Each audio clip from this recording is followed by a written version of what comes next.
क्या ऐसा भी है कि सड़क सुरक्षा में लगे परिवहन विभाग के कैमरे में किसी वाहन को नियम तोड़ने के बाद भी उनको दंडित ना किया जा सके, जिसके चलते परिवहन विभाग को होता है भारी नुकसान? हम बताएंगे कौन से है ये वाहन।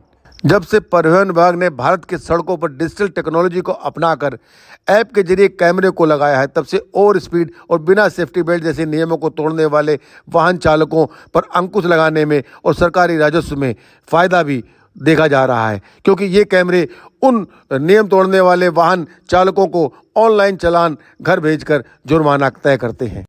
लेकिन परिवहन विभाग के लगे कैमरों में अंग्रेजी भाषा के अलावा किसी अन्य भाषा को ट्रेस करने की प्रणाली नहीं लगी हुई है, जिसके चलते हिंदी भाषा और नेपाल से आने वाले नंबरों को ये कैमरा ट्रेस नहीं कर पाता है, जिससे उनका नियम तोड़ने पर चालान नहीं हो पाता, जिसके चलते विभाग को भारी नुकसान उठाना पड़ रहा है। वहाँ पे कैमरे लगे हुए हैं जिनके द्वारा ऑनलाइन ऑटोमेटिक उसको ITMS प्रणाली बोलते हैं, इंटीग्रेटेड ट्रैकिंग सिस्टम है वो। वहाँ पर आपकी स्पीड को कैलकुलेट कर लेता और ऑलरेडी चालान उसका हो जाता है। क्या ऑनलाइन चालान जाता है उसको? निश्चित रूप से मैसेज जाएगा उसको, चालान पे जब चालान होगा तो मैसेज जाएगा। लेकिन अगर नेपाल की गाड़ी तो उसको मैनुअल हम लोग भरेंगे और मैनुअल मोड पर चालान करेंगे। निश्चित रूप से दिक्कत होगी। नेपाल एक अलग देश है, एक अलग गणराज्य है, एक अलग रिपब्लिक है, तो वो हमारा वाहन पोर्टल अपने देश के वाहनों के लिए डिज़ाइन किया गया है, जिस पर अपने आप ऑटोमेटिकली जैसे हम नंबर डालते हैं तो उसका डिटेल आ जाती है। नेपाल के वाहन डिटेल हमारे सिस्टम पर नहीं आएगी। ऐसे में इसका चालान परिवहन विभाग के इस बड़ी खामी का फायदा भारत और नेपाल के ट्रांसपोर्टर जमकर उठा रहे हैं। भारत नेपाल सीमा पर ट्रांसपोर्टर टूरिस्ट परमिट के आड़ पर नेपाली बसों को भारत के महानगरों में भेजते हैं और भारतीय सड़कों पर जमकर इसका सवारी ढोने में उपयोग कर रहे हैं।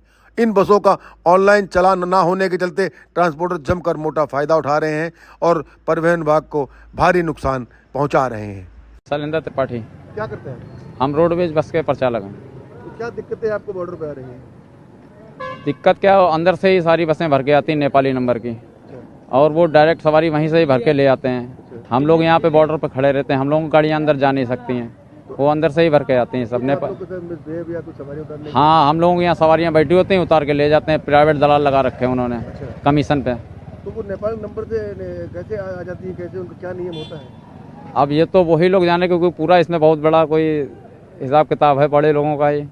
हाँ, तो हम लोगों को इसको जानकारी नहीं है। रोड सड़क पर चलते हैं, सरकारी जी गाड़ियां हैं, कुछ जी, नियम तोड़ती हैं, कुछ चालान होगा, तुरंत चालान हो जाता है हम लोगों को। नेपाली नंबरों का उनका चालान नहीं होता, क्योंकि उनका नंबर ही ट्रेस नहीं होता है। परिवहन विभाग के जी, तो सरकार को नुकसान होता होगा। सरकार को भारी नुकसान होता है उसमें। क्या मांग कर रहे हैं आप?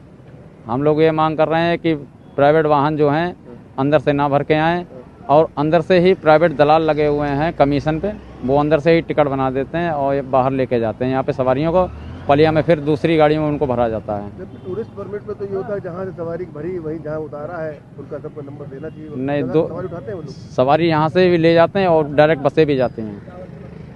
अभी आप देख लीजिए, यहाँ पे देखिए ये सारी सवारियाँ बुक होके जाती हैं जयपुर, और उनको वहाँ से यहाँ से पलिया तक दूसरी गाड़ी में लेके जाएंगे, पलिया से फिर दूसरी गाड़ी में। कुछ गाड़ियाँ हैं जो यहाँ पे नेपाली नंबर की हैं, वो अंदर से ही भर के आती हैं। अब सवाल ये उठता है कि परिवहन विभाग कब तक अपने होने वाले नुकसान को मौन सहमति देता रहेगा, या फिर अपने मित्र देश नेपाल के साथ कोलैबोरेशन करके अपने सॉफ्टवेयर को अपडेट करेगा, जिससे सड़क सुरक्षा के नियमों का कड़ाई से पालन कराया जा सके। Bureau report, ground zero digital.